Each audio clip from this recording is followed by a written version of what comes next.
오늘은 교회 절기로 대림절 셋째 주입니다. 일주일 후면 예수님이 이 세상에 태어나신 날을 축하하는 성탄절입니다. 앞전 김종섭 전도사께서 예수님은 누구신가에 대한 핵심 설교를 해 주셨습니다. 오늘 본문을 통해 우리 주 예수님에 대해 깊이 깨닫고 우리 모두 예수님의 지상 명령, 가서 제자 삼으라는 명령에 순종하는 참 제자들이 되시길 간절히 축원드립니다. 먼저 성경 말씀을 통해 그리고 예수님의 자기 선언을 통해 예수님은 도대체 어떤 분이신가를 살펴보겠습니다. 어느 날 예수님은 제자들에게 사람들이 나를 누구라 하느냐라고 물으셨습니다. 제자들이 여기저기서 들었던 답을 내놓자 예수님은 너희는 나를 누구랴 하느냐? 라고 다시 질문하셨습니다. 우리 또한 바로 이 질문에 무엇이라 대답하느냐에 따라 우리의 삶과 운명이 달라지게 됩니다. 사랑하는 형제자매 여러분, 예수님은 누구십니까? 나에게 예수님은 누구십니까? 수석제자 베드로가 200점짜리 답으로 예수님께 칭찬을 받습니다. 마태복음 16장 16절. 주는 그리스도시요 살아계신 하나님의 아들이십니다. 여기서 그리스도는 히브리어 메시아를 헬라어로 번역한 것입니다. 메시아의 원래 의미는 기름 부음 받은 자입니다. 구약 시대 하나님이 특별한 직무, 곧 왕과 제사장과 선지자를 임명할 때 거룩한 기름을 발랐는데 이러한 사람들을 메시아라고 불렀습니다. 종교적으로는 구원자, 해방자의 의미로 장차 오셔서 유대 민족의 역경과 고난에서 백성을 구원하고 해방시킬 것이라고 예언된 구원자를 의미하였습니다. 헬라어 원문에는 정관사가 붙어 있어 구약의 그 메시아, 곧 유대인들이 그토록 기다리던 그 메시아가 바로 당신이라는 고백입니다. 이에 반해 지금도 유대교인 이스라엘 국민 대다수는 예수는 메시아가 아니라며 아직도 구약의 그 메시아를 갈망하고 있습니다. 참으로 안타까운 일이죠. 지금 예수님에 대한 우리의 통상적인 호칭은 예수 그리스도. 이 호칭은 12제자들이 예수님에게 따개비같이 붙어 따라다니며 부활한 예수님을 실제로 체험하고 깨닫고 나서 자연스럽게 부르게 된 호칭입니다. 아, 우리 예수님이 유대인의 왕으로 이 땅에 오셔서 모든 인류의 죄를 대속한 대제사장이시고 하나님의 말씀을 선포하신 그 선지자였었구나. 구약에서 예언한 그 구원자였었구나. 그래서 예수 그리스도로 불렀습니다. 반면 구약의 달인 바울 사도는 나중에 다메섹 도상에서 예수를 환상으로 만났기에 구약의 그 메시아가 바로 예수님이시구나. 그래서 바울은 그리스도 예수라는 호칭을 사용했습니다. 요한복음에서는 예수님이 자기 정체성을 8가지로 선언합니다. 곧 나는 누구이다. 헬라어로는 에고 에이미입니다. 대표적인 것으로 나는 생명의 떡이다. 나는 생명의 빛이다. 나는 부활이요 생명이다. 아브라함이 나기 전부터 내가 있다. 모두 정관사가 붙어 있습니다. 예수님이 유일한 하나밖에 없는 길이요 진리요 생명임을 나타낸 것입니다. 곧 예수님은 생명 그 자체, 예수님은 진리 그 자체, 예수님은 부활 그 자체이십니다.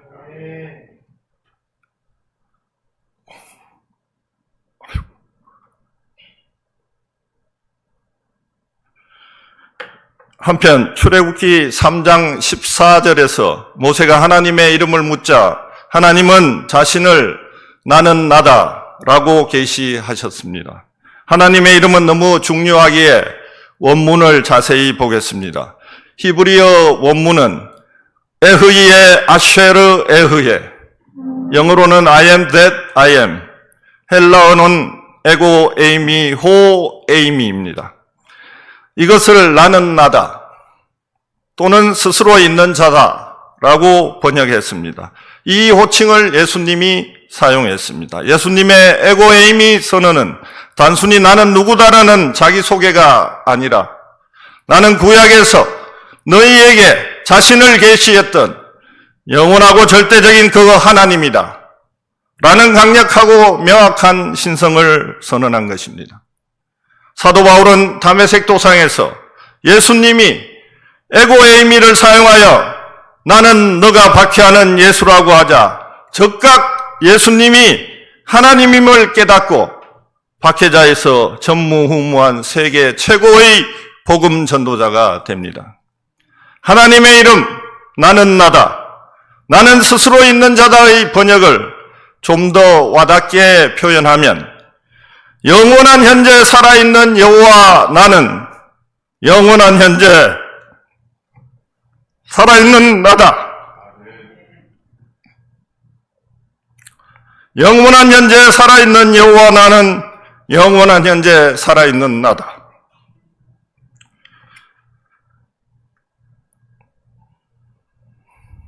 자, 그럼 오늘 본문을 자세히 살펴보겠습니다. 1절. 태초에 말씀이 계시니라. 이 말씀이 하나님과 함께 계셨으니 이 말씀은 곧 하나님이시라. 태초에는 태초 전에가 더 명확합니다. 여기서 말씀은 예수님입니다. 요한복음의 저자 사도 요한은 당시 헬라 문화와 철학에 젖어 있는 로마의 전 세계 독자들을 상대로 역사적인 인물인 예수께서 하나님의 아들이며 그분이 창조주라는 것을 이해시켜야 했습니다.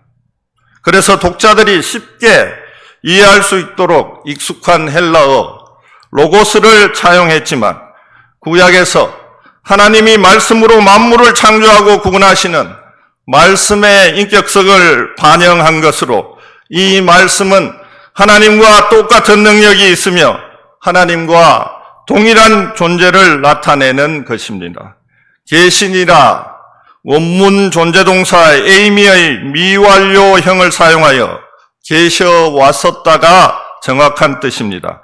이는 말씀이 태초의 어느 시점에서 창조된 것이 아니라 계속해서 존재해 왔다는 사실을 명확하게 드러내는 것입니다.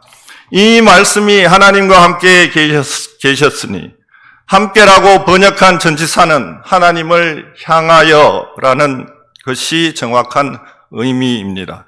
곧 서로 마주하여 말씀이신 예수님이 창조사역에 동참하셨다는 사실을 알 수 있습니다. 이 말씀은 곧 하나님이시라. 여기서는 하나님 앞에 정관사가 붙지 않아서 성부 하나님이 아니라 성자 하나님을 나타냈습니다. 사도 요한은 말씀이 계셔 왔었다를 중심으로 단 3개의 문장으로 예수님의 정체성을 선언합니다.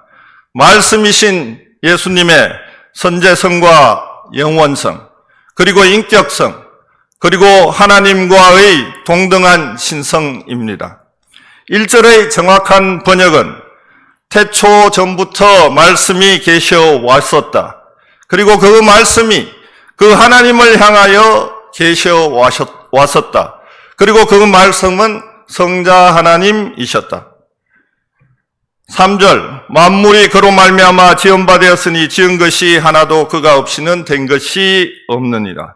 그로 말미암아, 이 표현은 말씀을 통하여 라는 뜻입니다. 로마서 11장 36절, 이는 만물이 주에게서 나오고 주로 말미암고 주에게로 돌아감이라. 바울도 주로 말미암고라고 표현했습니다. 창조와 구원 사역에 있어서 그리스도의 중보 역할을 나타낸 것입니다. 지은 바 되었으니 는 이 되었다, 무엇이 되었다의 뜻입니다. 1절의 계셔 왔었다와 명확하게 대조되는 말씀입니다. 1절과 비교해서 보면 말씀은 존재하고 있었으며 만물은 말씀을 통하여 창조되었다는 사실, 곧 그리스도께서 무에서 천지 만물을 창조한 것이 명백하게 드러납니다. 다른 성경에서도 똑같이 증거하고 있습니다. 히브리서 1장 2절, 모든 마지막 날에 아들을 통하여 우리에게 말씀하셨으니 그 아들을 만유의 상속자로 세우고 또 그로 말미암아 모든 세계를 지으셨느니라. 골로새서 1장 16절, 만물이 그에게서 창조되되 하늘과 땅에 보이는 것들과 보이지 않는 것들과 혹은 왕권들이나 주권들이나 통치자들이나 권세들이나 만물이 그로 말미암고 그를 위하여 창조되었고 4절, 그 안에 생명이 있었으니 이 생명은 사람들의 빛이라. 그 안에 생명이 있었으니, 생명은 헬라어로 조에입니다. 요한복음에서는 생명과 영생을 서로 호환하여 사용합니다. 하나님은 생명의 주인이신데 이 생명이 말씀이신 그리스도 안에 존재하고 있고 이 생명은 영원한 생명을 나타냅니다. 요한복음 3장 16절, 하나님이 세상을 이처럼 사랑하사 독생자를 주셨으니 이는 그를 믿는 자마다 멸망하지 않고 영생을 얻게 하려 하십니다. 이 생명은 사람들의 빛이라. 여기서 빛은 그리스도 안에 있는 참되고 영원한 생명이 인류에게 임할 참빛이라는 의미입니다. 그리고 여기 4절의 두 문장에서도 존재하다 에이미 동사의 미완료형으로 곧 생명이 있어 왔다, 빛이였었다를 사용함으로써 이러한 생명과 빛은 창조되었거나 형성된 것이 아니라 본래부터 삼위일체 하나님 안에 존재하고 있었음을 명시하고 있습니다. 5절, 빛이 어둠이 빛이 돼 어둠이 깨닫지 못하니라. 어둠은 생명을 가로막는 죽음의 세력, 곧 사탄과 그 세력 안에서 끊임없이 죽어가는 이 제약된 세상을 상징합니다. 원문은 그리고 그 빛이 어둠 안에서 비치고 있다. 곧 빛이신 그리스도께서 성육신 하셔서 이 세상 안으로 임하셨다는 뜻입니다. 원문의 비추다는 현재형으로 그리스도의 생명의 빛이 현재에도 계속해서 비추고 있음을 나타냅니다. 6절, 7절, 8절, 하나님께로부터 보내심을 받은 사람이 있으니 그의 이름은 요한이라. 그가 증언하러 왔으니 곧 빛에 대하여 증언하고 모든 사람이 자기로 말미암아 믿게 하려 함이라. 그는 이 빛이 아니요 이 빛에 대하여 증언하러 온 자라. 6절, 7절, 8절은 세례 요한에 관한 이야기입니다. 빛이신 그리스도를 돋보이게 하기 위한 것입니다. 세례 요한은 증인일 뿐이다. 빛이 아니다. 세례 요한은 광야에서 외치는 소리이다. 말라기 3장, 엘리야의 역할을 성취한 구약의 마지막 선지자일 뿐이다. 당시 세례 요한은 많은 사람에게 큰 존경과 관심을 받았으며 일부는 그를 메시아로 오해하기도 했습니다. 9절, 10절, 참빛, 곧 세상에 와서 각 사람에게 비추는 빛이 있었나니 그가 세상에 계셨으며 세상은 그로 말미암아 지은 바 되었으되 세상이 그를 알지 못하였고. 여기서 참빛, 그리고 요한복음 15장 1절에서의 참 포도나무에 쓰인 참의 헬라어는 진짜의 의미를 넘어서 이 세상과 대적되는 신성의 뜻을 내포하고 있습니다. 따라서 그리스도가 하나님의 계시를 이루시는 분이시라는 의미입니다. 세상이 그를 알지 못하였고, 여기서 알다는 여러분이 잘 알다시피 경험적으로, 체험적으로 알다는 의미입니다. 요한복음 17장 3절, 영생은 곧 유일한 참 하나님과 그가 보내신 자 예수 그리스도를 아는 것이다. 곧 하나님과 그리스도를 경험과 체험을 통하여 아는 것입니다. 11절 자기 땅에 오매 자기 백성이 영접하지 아니하였으나 원문을 의역하면 그가 자기 자신에게 속한 양들을 위하여 왔다. 그런데 자기 자신에게 속한 양들이 그를 받아들이지 않았다입니다. 이사야서 1장 3절 소는 그 임자를 알고 나귀는 그 주인의 구유를 알건만은 이스라엘은 알지 못하고 나의 백성은 깨닫지 못하는도다. 마태복음 23장 37절 예루살렘아 예루살렘아 선지자들을 죽이고 너에게 파송된 자를 돌로 치는 자여 암탉이 그 새끼를 날개 아래 모음같이 내가 너의 자녀를 모으려 한 일이 몇 번이더냐. 그러나 너희가 원하지 아니하였도다. 그리스도의 소유인 선민 이스라엘은 그리스도를 알지 못했고 배척하였을 뿐만 아니라 극날하게도 십자가의 처형을 자행하였습니다. 사도 요한은 5절 세상이 깨닫지 못하더라. 10절 알지 못하였고 그리고 여기 11절 영접하지 아니하였더라는 새 구조를 통하여 이 세상의 죄악과 부조리를 준엄하게 폭로하고 있습니다. 12절 13절 영접하는 자 곧 그 이름을 믿는 자들에게 하나님의 자녀가 되는 권세를 주셨으니 이는 혈통으로나 육정으로나 사람의 뜻으로 나지 아니하고 오직 하나님께로부터 난 자들이니라. 영접한다는 것은 단순히 신뢰한다는 의미보다 더 강력한 표현으로서 한 개인이 그리스도를 전인격적으로 받아들인다는 것을 의미합니다. 그 이름을 믿는다는, 그 이름을 지닌 사람을 믿는다는 뜻이고, 믿는다의 헬라어는 현재 능동태 분사형입니다. 그리스도를 영접한 후 계속해서 믿는다. 곧 한 개인이 그리스도를 자신의 구주로 영접한 후에 끊임없이 한결같이 구세주로 믿는 강력한 신앙을 의미합니다. 하나님의 자녀가 되는 이라는 표현은 그리스도를 전인격적으로 영접한 자의 신분 규정입니다. 즉 어둠의 자녀에서 하나님의 자녀로 변화되는 것인데 과거에 존재하지 않던 것이 생겨나서 영원히 계속된다는 뜻입니다. 권세를 주셨으니 권세는 헬라어로 엑수시아, 하나님의 절대적인 권능, 그리고 하나님께서 그리스도에게 주신 절대적인 권한과 힘을 뜻합니다.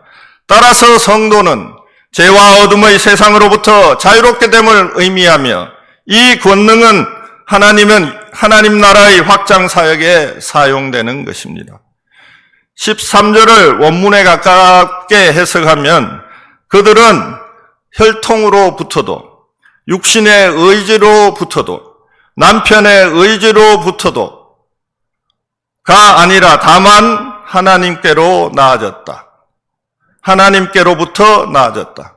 이는 첫째, 혈연관계와 무관하다. 둘째, 육신의 의지, 인간의 노력이나 수양, 율법 준수 등과 무관하다. 셋째, 남편의 의지, 곧 남편의 시로 태어나는 것이 아니다.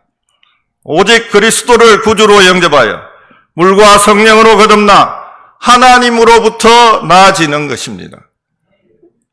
요한복음 3장에서 예수님은 니고데모에게 사람이 위에서 거듭나지 않으면 하나님 나라에 들어갈 수 없다고 하셨지요.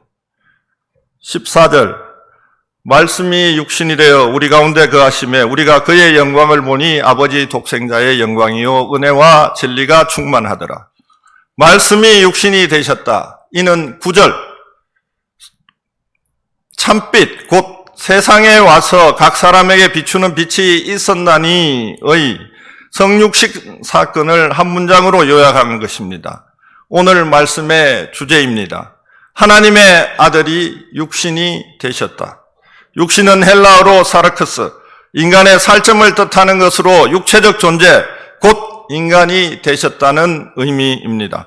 우리 안에 거처를 정하셨다는 10절에 그가 세상에 계셨다는 말과 일치합니다. 이 두 문장, 말씀이 육신이 되셨다. 그리고 그가 우리 안에 거처를 정하셨다는 말씀은 마태복음, 누가복음의 예수님 탐생 기사를 함축한 말씀입니다. 마태복음 1장 20절, 마리아에게 잉태된 자는 성령으로 된 것이라. 아들을 낳으리니 이름을 예수로 하라. 이는 그가 자기 백성을 그들의 죄에서 구원할 자이심이라. 보라, 처녀가 잉태하여 아들을 낳을 것이요 그의 이름은 임마누엘이라 하리라. 이를 번역한적 하나님이 우리와 함께 계시다 함이라. 누가복음 2장 11절 12절, 오늘 다윗의 동네에 너희를 위하여 구주가 나셨으니 곧 그리스도 주시니라. 오늘 말씀을 맺겠습니다. 말씀이 육신이 되어 우리 가운데 거하심에 우리가 그의 영광을 보니 하나님 독생자의 영광이요 은혜와 진리가 충만하더라. 하나님의 아들 예수 그리스도는 태초전부터 성부 하나님과 영원히 선지하신 성자 하나님이십니다. 유대인들은 그 이름 자체가 인격이자 존재입니다. 방금 읽은 마태복음 1장 21절, 이름을 예수로 하라. 이는 자기 백성을 그들의 죄에서 구원할 자이심이라. 누가복음 2장 11절, 너희를 위하여 구주가 나셨으니 곧 그리스도 주시니라. 간단하게 정리하면 예수님은 첫째 죄사함, 둘째 구원, 셋째 영생을 주시는 분입니다. 다시 반복하면 예수님은 첫째 죄사함, 둘째 구원, 셋째 영생을 주시는 분입니다. 그러므로 영접하는 자, 곧 그 이름을 믿는 자들에게는 하나님의 자녀가 되는 권세를 주셨습니다. 하나님은 참으로 이해할 수 없는 신적인, 무조건적인 사랑으로 독생자 예수를 십자가의 제물로 삼아 우리를 자녀로 삼아 주셨습니다. 본질상 마귀의 종노릇 하는 자, 이 세상 풍조를 따르는 자, 불순종의 아들들, 멸망의 자식들이 있으나 긍휼이 풍성하신 하나님이 우리를 사랑하신 그 큰 사랑으로 인하여 그리스도를 믿는 믿음을 주셔서 우리를 구원해 주셨습니다. 사랑하는 형제자매 여러분, 하나님 아버지께 전심으로 감사드리며 송축과 영광을 올려드립시다. 우리의 온 힘과 마음과 뜻과 목숨을 다하여 하나님 아버지를 사랑합시다. 우리를 낳으신 하늘 아버지를 기쁘시게 하려면 사랑받는 자녀인 우리가 아버지의 뜻을 이루어 드려야 되지 않을까요? 하나님의 뜻은 무엇입니까? 내가 거룩하니 너희도 거룩하라. 하나님을 사랑하고 이웃을 사랑하라. 너희는 먼저 하나님 나라와 그의 의를 구하라. 하나님이 가장 기뻐하시는 일은 영혼 구원입니다. 천하보다 한 영혼을 귀하게 여기십니다. 디모데전서 2장 4절, 하나님은 모든 사람이 구원을 받으며 진리를 아는 데 이르시기를 원하시느니라. 누가복음 15장에서 잃어버린 아들이 돌아오자 하나님은 성대한 장치를 베푸시며 즐거워하고 기뻐하십니다. 이 내 아들은 죽었다가 다시 살아나시며 내가 잃었다가 다시 얻었노라. 2025년도 다 저물어 갑니다. 한 해를 돌아보며 우리의 삶의 중심에 복음전도 영혼 구원이 있었는지 성찰해 봅시다. 오늘 말씀을 계기로 마음을 새롭게 하여 내가 서 있는 가정, 직장, 교회의 인간관계의 그물망에서 하나님 아버지의 뜻과 소망과 목적을 시원하게 이루어드리는 저와 여러분이 되시길 간절히 축원드립니다.